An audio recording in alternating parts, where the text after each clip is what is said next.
salam sejahtera bagi kita semua. Apa kabar para siswa hebat? Saya harapkan semuanya tetap dalam keadaan yang sehat ya. Selamat datang dalam layanan informasi, bimbingan, dan konseling.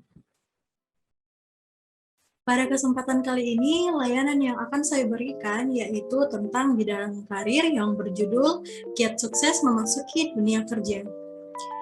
Setelah para pelajar SMA atau SMK menyelesaikan pendidikan, mereka akan dihadapkan pada dunia kompetisi.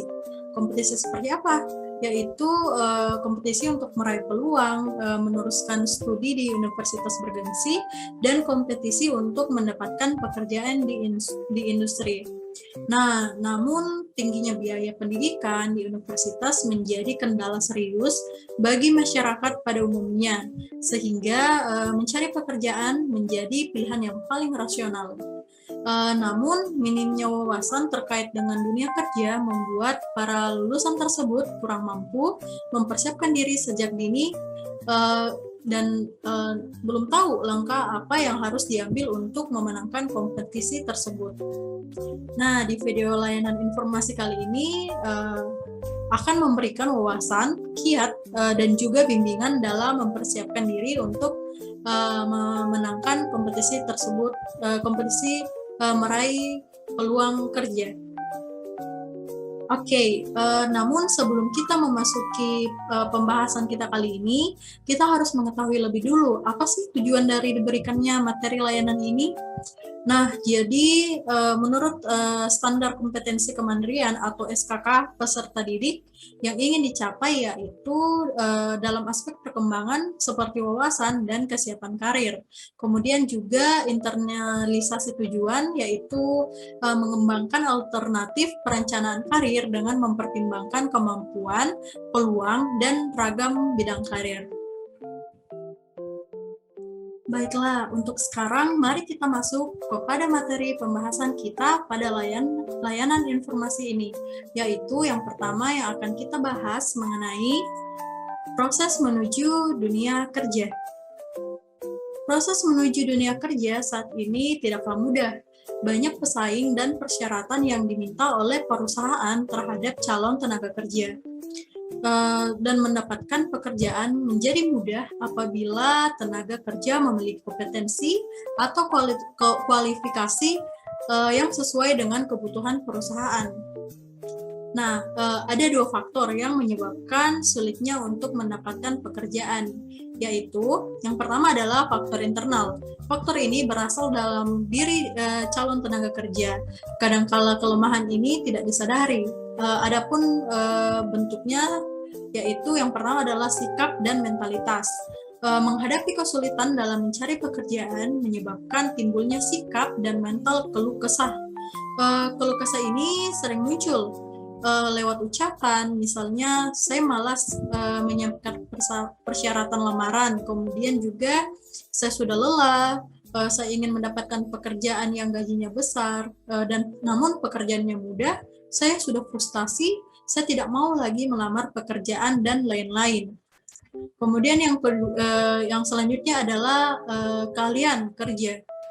Keahlian kerja ini merupakan pengetahuan khusus yang berguna untuk menyelesaikan berbagai persoalan di tempat kerja. Nah, kalau adik-adik mengandalkan kemampuan teori yang diperoleh dari bangku sekolah, itu jauh dari memadai. Dalam dunia kerja dituntut penguasaan teori dan praktik. Nah, yang kedua yaitu faktor eksternal. Faktor eksternal merupakan faktor yang berada dari lingkungan. Terdapat cukup banyak faktor yang dari eksternal, diantaranya seperti kondisi ekonomi makro dan mikro, kesenjangan antara ketersediaan lapangan kerja dengan jumlah tenaga kerja jauh lebih banyak dibandingkan dengan lapangan kerja. Kemudian perusahaan pencari kerja menetapkan persyaratan yang relatif tinggi untuk karyawannya. Kemudian selanjutnya yaitu ketidakcocokan spesifikasi keahlian antara permintaan dunia kerja dengan lulusan lembaga pendidikan. Kemudian juga ada budaya korupsi, kolusi, dan nepotisme atau KKN yang belum sepenuhnya bersih dalam birokrasi swasta maupun pemerintahan dalam perekrutan tenaga kerja yang baru. Lalu juga ada kompetisi antar pelamar pekerjaan yang tidak sehat. Kemudian kurangnya juga kepedulian pemilik perusahaan dan industri untuk membantu para pencari kerja.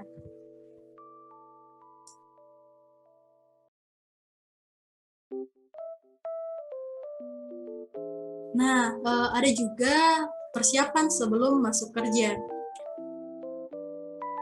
Prinsip dasar dalam menetapkan tenaga kerja yaitu beberapa hal sebagai prinsip dasar baik di dalam maupun di luar negeri harus diketahui, khususnya bagi para pencari kerja, yaitu yang pertama adalah setiap tenaga kerja mempunyai hak dan kesempatan yang sama untuk memilih, mendapatkan atau pindah pekerjaan dan memperoleh penghasilan yang layak baik di dalam ataupun di luar negeri. Kemudian penempatan bagi tenaga kerja dilaksanakan berdasarkan asas terbuka, bebas, objektif, serta adil, juga tanpa diskriminasi. Lalu penempatan lalu yang ketiga yaitu penempatan tenaga kerja yang terdiri atas penempatan tenaga kerja dalam negeri dan penempatan tenaga kerja di luar negeri.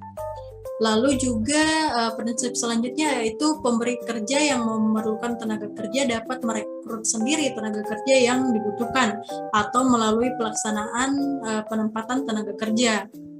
Lalu juga dalam penempatan tenaga kerja ini oleh pelaksana dilakukan dengan memberikan pelayanan penempatan tenaga kerja. Lalu pelayanan penempatan kerja juga bersifat terpadu dalam satu sistem penempatan kerja yang yaitu meliputi unsur-unsur yang pertama yaitu pencari kerja, lowongan pekerjaan, informasi pasar kerja, mekanisme antar kerja dan kelembagaan penempatan tenaga kerja. Lalu selanjutnya yaitu mencari sumber informasi lowongan pekerjaan. Nah, lowongan pekerjaan adalah pekerjaan atau jabatan yang belum ada orang yang melaksanakan atau belum cukup jumlah orang untuk melaksanakannya. Hal ini terjadi karena misalnya adanya perluasan usaha, perubahan teknik, berproduksi, atau karena ada tenaga kerja yang karena sesuatu hal berhenti dari pekerjaannya, sehingga harus diisi dengan tenaga kerja yang baru. Mencari informasi lowongan pekerjaan saat sekarang ini tidak terlalu sulit. Beberapa sarana seperti media cetak, elektronik, bahkan papan bursa kerja maupun sistem bursa kerja online sangat membantu para pencari kerja yang ingin mendapatkan informasi lowongan pekerjaan. Nah, ada beberapa hal tentang cara mendapatkan sumber informasi lowongan pekerjaan. Seperti yang pertama adalah memanfaatkan lembaga bursa kerja, yaitu pencari kerja dapat memanfaatkan lembaga bursa kerja, maka sebaiknya mengetahui tentang lembaga bursa kerja ini yang terdiri dari bursa kerja pemerintah yang berada di kantor-kantor pemerintahan yang membidangi ketenaga kerjaan. Bursa kerja swasta yang diselenggarakan oleh swasta dan mendapatkan izin pendirian dari pemerintah. Kemudian ada bursa kerja khusus di sekolah. Lalu cara mendapatkan sumber informasi selanjutnya yaitu aktif dan selektif. Banyak cara perusahaan atau industri menyampaikan lowongan pekerjaannya, diantaranya melalui media massa, internet, yaitu kalau media massa merupakan lowongan pekerjaan yang paling banyak dimanfaatkan oleh pencari kerja, di mana media ini biasanya perusahaan yang membutuhkan tenaga kerja memasang pengumuman dalam bentuk iklan seperti koran, majalah, tabloid, radio, dan televisi. Lalu internet ini, pengguna internet juga sudah memasyarakat. Internet pun sudah diperkenalkan di setiap sekolah ya. Perlu diketahui bahwa kalian dapat memperoleh banyak informasi pekerjaan melalui internet. Bahkan melalui internet, kalian dapat melamar sebuah pekerjaan atau menawarkan diri Anda kepada para pencari kerja. Lalu kriteria lowongan yang benar. Lowongan pekerjaan yang benar kiranya itu sulit untuk dipahami mengingat hampir semua informasi lowongan pekerjaan baik melalui media cetak atau media lainnya hampir sama. Berbagai ungkapan menarik ditampilkan agar pencari kerja tertarik untuk mengetahui dan memenuhi apa yang diinformasikan. Namun demikian ada beberapa hal yang perlu dijadikan pertimbangan dalam mendapatkan informasi lowongan pekerjaan sehingga perlu ditindaklanjuti.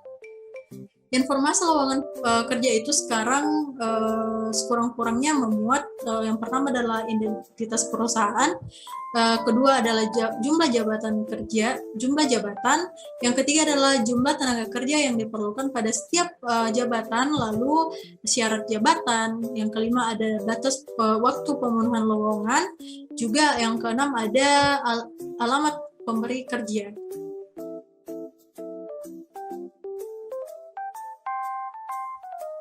Sukses psikotes dan wawancara kerja. Setiap calon tenaga kerja yang sudah lolos tes administratif pada suatu industri atau perusahaan, maka biasanya akan menghadapi tes tertulis seperti psikotes dan wawancara kerja atau job interview. Psikotes ini atau tes psikologi adalah jenis tes yang dilakukan untuk mengukur berbagai faktor psikologis tertentu, misalnya kecerdasan atau intelijensi, tes kepribadian, tes bakat, tes minat, dan tes prestasi. Nah, tujuan diadakan psikotes ini bagi perusahaan adalah memperkirakan apa yang dilakukan oleh seseorang di masa yang akan datang dan untuk mengetahui perbedaan antara setiap kepribadian. Nah, bagi teman-teman yang dipanggil untuk menjalani psikotes, sebaiknya memperhatikan beberapa hal berikut ini. Yang pertama di sini adalah sebelum tes. Nah, di sini kalian itu harus yakin terlebih dahulu bahwa pekerjaan yang akan Anda masuki lewat psikotes itu benar-benar sesuai dengan kemampuan Anda dan keinginan Anda. Kemudian persiapkan diri dengan istirahat yang cukup. Lalu pastikan Anda sudah tahu di mana tempat tes. Kemudian baca kembali surat lamaran atau CV Anda karena ada beberapa tes yang menanyakan hal-hal yang terkait dalam surat lamaran atau CV. Lalu itu berlatih sebagai seorang berlatih berbagai psikotes. Lalu sebelum berangkat ke tempat tes, kalian diharapkan untuk berdoa terlebih dahulu, lalu usahakan untuk tiba 10 menit lebih awal dan jangan sampai terlambat. Lalu walaupun tidak diminta, jangan lupa untuk membawa peralatan alat tulis seperti pensil, penghapus, dan sebagainya, dan juga membawa jam sebagai petunjuk waktu. Nah, di sini juga ada sikap pada saat tes ya. Nah, umumnya pada setiap lembar atau jawaban atau soal psikotes, Anda diminta untuk mengisi nama, tanggal, dan sebagainya. Nah, begitu teman-teman diperbolehkan untuk memulai mengisi, jangan lupa dan jangan menunda untuk mengisinya, serta isilah dengan lengkap dan rapi. Lalu dengarkan baik-baik setiap ucapan atau pengarahan dari pengawas tes dan ikuti semua arahan atau petunjuknya. Lalu, jangan enggan untuk bertanya kepada pengawas tes. Bila ada tes yang sedikit saja Anda tidak mengerti mengenai soal tersebut, maka langsung saja tanyakan kepada pengawas tes yang ada. Dan kemudian yang paling penting ini adalah kita jangan melihat jawaban orang lain karena akan membuat hasil kalian bertentangan dengan kondisi pribadi yang sesungguhnya. Tetapi isilah dengan apa adanya.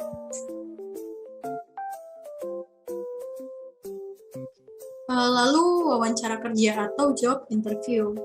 Nah, setelah teman-teman mengetahui cara mempersiapkan surat lamaran, mempersiapkan pada psikotes, selanjutnya mempersiapkan menghadapi wawancara kerja. Nah, di sini teman-teman harus mengetahui ya dan memahami tentang arti pentingnya wawancara, persiapan wawancara, bagaimana mengenali pekerjaan dan perusahaan, pertanyaan-pertanyaan penting dalam wawancara, dan juga ucapan terima kasih setelah wawancara. Nah, wawancara kerja ini merupakan kesempatan yang sangat diharapkan oleh pelamar saat mengikuti proses rekrutmen tenaga kerja. Persiapkan diri teman-teman sebaik mungkin karena jika gagal, tak akan ada lagi yang namanya wawancara ulang. Nah, di sini saya sudah berikan beberapa langkah ya yang harus dipersiapkan untuk menghadapi situasi wawancara. Yang pertama itu ada persiapan, di mana persiapan dalam wawancara kerja ini dapat menentukan pelaksanaan wawancara. Nah, di sini tampil apa adanya berarti tidak mempersiapkan diri dengan baik. Menyiapkan pakaian yang akan dipakai dalam menghadapi wawancara tentunya yang formal. Lalu menyiapkan segala sesuatu yang diperlukan pada waktu wawancara sangat berpengaruh pada pelaksanaan wawancara. Nah, selanjutnya adalah pelaksanaan, di mana dalam pelaksanaan wawancara ini masih ada hal-hal yang perlu kita perhatikan, yaitu yang sangat mendasar adalah datang tepat waktu atau jangan terlambat untuk hadir, lalu bersikap sopan saat memasuki ruang wawancara, dan juga jangan duduk sebelum dipersilahkan. Nah, tunggu sampai Anda dipersilakan duduk atau minta izin untuk duduk. Lalu cobalah untuk tidak memperlihatkan sikap bahwa Anda belum yakin benar dengan apa yang Anda inginkan. Lalu dengar dan jawab pertanyaan secara langsung. Kemudian jelaskan prestasi yang Anda pernah dapat. Lalu yang kemudian adalah bertanya. Nah, bertanya ini adalah pertanyaan-pertanyaan yang kritis dan tajam, sangat dibutuhkan dalam menambahkan poin karena akan memberikan kesan proaktif dan mempunyai visi untuk memajukan perusahaan. Lalu tak lupa juga kita ucapkan terima kasih, kita ucapkan kepada pewawancara atas waktu dan perhatian yang diberikannya. Lalu tersenyumlah dan tunjukkanlah rasa percaya diri yang mantap sebagaimana Anda tunjukkan saat kedatangan Anda. Nah, di sini menurut Zig Ziglar mengatakan bahwa kamu tidak harus jadi hebat untuk memulai, tapi kamu harus mulai dulu untuk jadi hebat.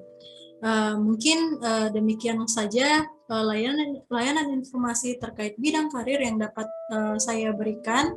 Semoga dapat bermanfaat bagi kita semua, bagi para teman-teman, para murid-murid yang ingin memasuki dunia kerja. Sampai jumpa di video layanan bimbingan dan konseling selanjutnya.